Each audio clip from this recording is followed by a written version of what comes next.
Ça fait très longtemps qu'on a parlé ici de Comcast. Je pense que c'est on a la vieille vidéo de Comcast, ça date d'il y a longtemps. Elle a revendu ici un segment d'activité ici, enfin, elle a revendu Hulu ici à Disney. Mais comme je vous l'ai dit, sur Comcast, ce n'est pas aussi facile également, d'accord? Même si les bénéfices sont toujours intéressants, etc.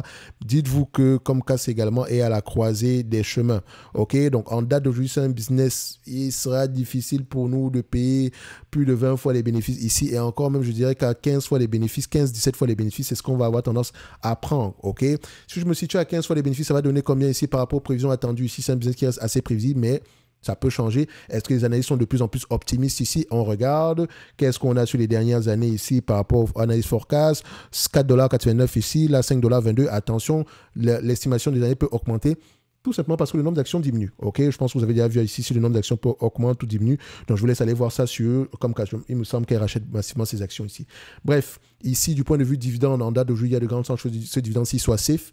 2,68 ici, alors que peut vous distribuer ici à peu près 8,65%. Si vous distribuez la totalité des bénéfices nets ici en dividende. Ok, donc évidemment, on ne distribue pas la totalité des bénéfices nets ici en dividende et on paie le dividende ici avec les free cash flow. En termes de free cash flow, c'est à peu près la même chose ici. Donc, du point de vue si on prend ici à 15 fois les bénéfices, 15 fois les free cash flow futurs, on s'attend à peu près à du 4 $ ici. Donc, on demande de payer 46 $ ici, un business qui pourrait me rapporter 4 $ l'action. Oh, tu parles vite? D'accord. Tu peux ralentir la vidéo, d'accord? Si tu vas à l'onglet paramètres ici, d'accord? La courroie, comment on appelle encore ça? La roue mécanique qui est à ce niveau-ci, tu peux ralentir la vidéo à 0,75. OK? Ton temps, mon temps, c'est précieux, donc je vais assez rapidement ici pour essayer de gagner du temps. OK? Mais toi, tu peux ralentir la vidéo. D'accord? Donc, pour Comcast, il faut vous dire une chose ici, on a également des investissements massifs à arriver. On va également avoir tendance à beaucoup investir dans le futur.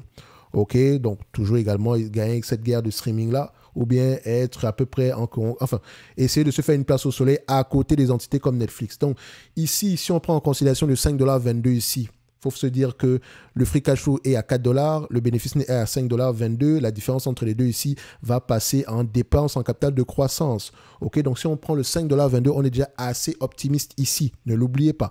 Donc si je prends le 5,22 $ l'action ici, à 15 fois les bénéfices, on est à combien? 78 $. Moins la dette nette en date d'aujourd'hui.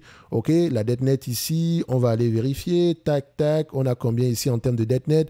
On a une dette nette ici de 22,50 $. En termes ici de 22,50 $, donc moins 22,5, ça donne ici au total 56 $ l'action. Donc aujourd'hui, l'entreprise serait légèrement sous-évaluée. Donc c'est vraiment que c'est assez intéressant ici.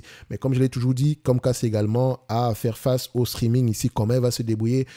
Je n'en sais rien, mais comme je l'ai dit, il y a une certaine consolidation qui va avoir lieu dans ce secteur d'activité. Donc, je vous laisse aller regarder les vidéos précédentes ici sur Comcast. On a même fait une note d'analyse dessus ici. Donc, on a même fait des notes d'analyse sectorielles. Donc, vous savez à peu près ce qui se passe dans ce secteur d'activité. Un like, un abonnement, un commentaire, ça fait toujours plaisir. En lien dans la description de la vidéo ici, vous avez accès aux notes d'analyse jusqu'au 29 du mois de février. Je le rappelle ici que vous avez un discount ici jusqu'au 29 du mois de février. Après le 29 février, vous ne pouvez pas avoir accès à ce discount-là. OK? Donc, pour ceux qui veulent garder les notes d'analyse ici au-delà du 29 du mois de février, je lis, j'écoute des conférences call uniquement sur les entreprises qui moi, me semblent sous-évaluées. Donc, je fais également le suivi. Donc, si je présente Comcast, il suffit juste pas de présenter Comcast une fois, c'est également de faire le suivi derrière. Donc, vous aurez à peu près, voilà, nous serons deux à avoir lu les rapports financiers parce que je dis deux. Pourquoi? Parce que si cette compagnie-ci vous intéresse, j'encourage toujours le monde ici à lire les rapports financiers. Pour le moment, ici, dividende, etc., safe, il y a de grandes chances qu'ils continuent à croire qu'ici, voilà, nous, on a questionné ici la politique d'allocation du capital. Maintenant, par rapport aux dangers, par rapport aux risques ici futurs au niveau du streaming, etc., voilà, on va voir à peu près comment est-ce que le management aura tendance à se comporter. Mais pour le moment, ici, tout va bien. Enfin, pour le moment, ici, tout est correct. OK? Donc, on se donne rendez-vous sur la prochaine vidéo. D'ici là, portez-vous bien. Merci.